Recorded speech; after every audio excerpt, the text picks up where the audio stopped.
The Christmas Caterwaul by Bill Graham. Inspired by Charles Dickens' story, A Christmas Carol, Rowan Atkinson in Blackadder's Christmas Carol, and Clement Clarke Moore's poem, A Visit from St. Nicholas, read by Santa Claus. Chapter 1. The Check. Matthew Osler was full of holiday cheer.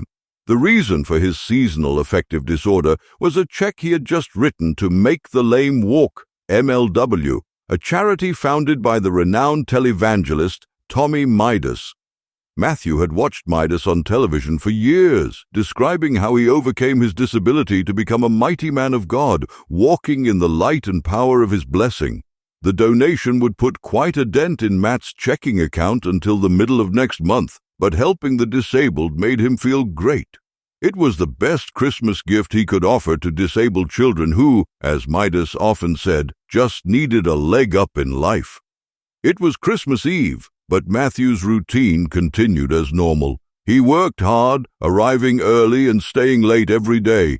He released his employees early, but stayed behind to take up their slack.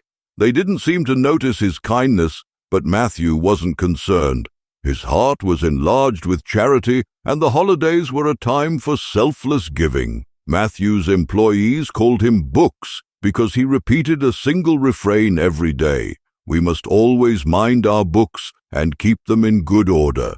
It was a maxim they had come to resent almost as much as the transparency of his business practices. They viewed him as a gullible fool who would eventually lose his shirt because of his naivete and inflexibility. They were fond of saying, "I guess he closed our books on that one. Yeah, another good idea gone. We must always mind the books and keep them in good order." Little did they realize that Matthew's perceived rigidity saved the business and their jobs from certain ruin on many occasions. Matthew's last act of the day would be to drop the check in the mail, but he felt compelled to write an encouraging note to the televangelist. The following sentimental words came from a heart overflowing with devotion. "Dear Brother Midas, please accept my humble offering. Your amazing story of overcoming your childhood disability to walk in the light of God is an inspiration to everyone. When your people visited my office yesterday, I could see the transformational power you constantly mention in their eyes. Who was I, therefore, to hold back the bread that God wanted me to cast upon the waters? I release it to you, O Holy One of God. I'd like to remain anonymous, but feel free to reveal the amount of my check. I hope it will motivate others to give to your divinely inspired cause. Your continued example moves me to give more, and I shall. Thank you. Sincerely, an inspired soul." Matthew placed the check in the envelope, sealed it, and put it in the right pocket of his trench coat as he closed shop and left for home. Chapter 2. The Warning. Matthew stood alone in his living room, a place that had once been the center of his existence. Now it was barren of the family life it once hosted. Under such circumstances, the walls and ceilings of most homes thus abandoned might have projected a feeling of sadness. In this case, however, they appeared to convey relief. Matthew sighed heavily and asked, "What now?" Silence answered him. "I said, what now?" Matthew demanded once more of the dark spaces around him. The darkness offered nothing. "What now?" he screamed in false expectation of a reply. Just then, the yowling caterwauls of two feral cats crashed through the silence with a kitty carol. The shrill vocalizations of the beasts gave Matthew a start. Their winding howls had him momentarily convinced his house was haunted. Then he laughed when he recognized the sound. The neighborhood strays were either about to engage in a Christmas Eve brawl or practice for the coming rite of spring. The impending confrontation outside was followed by the faint sound of rock music coming from the hallway. When Matthew looked toward the sound, he saw a faint glow that grew brighter as it approached.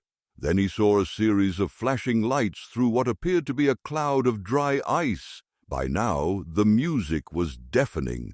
The mysterious glow conjured all manner of evil images in Matthew's mind, but what he saw next shocked him.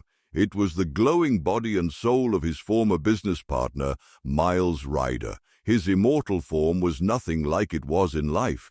He had been fat and somewhat repulsive, but now he was fit.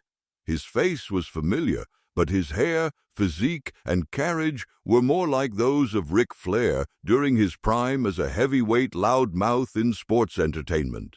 Also like Flair, Ryder was dressed to kill and had several female consorts clinging to him.